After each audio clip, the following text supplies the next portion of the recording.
Jalan provinsi yang menghubungkan Kabupaten Oku dan Oku Selatan, tepatnya di Jalan Lintas Batu Raja, Muara II, Desa Kungkilang, Kecamatan Sosobuai Raya putus akibat alami amblas hingga 1,5 meter. Jalan mengalami retak dengan kedalaman hingga 1,5 meter sehingga tak dapat dilalui oleh kendaraan roda 2 maupun roda 4.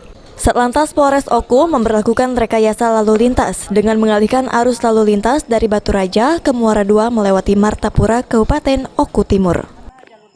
Untuk melakukan rekayasa lalu lintas, yaitu melakukan pemasangan traffic box water barrier di batas dengan Kecamatan Lengkiti dengan Oku Selatan, dan dari Kecamatan Sosobarayap sudah kami pasang water barrier agar masyarakat paham bahwa di titik Desa Kungkilan terjadi jalan amblas.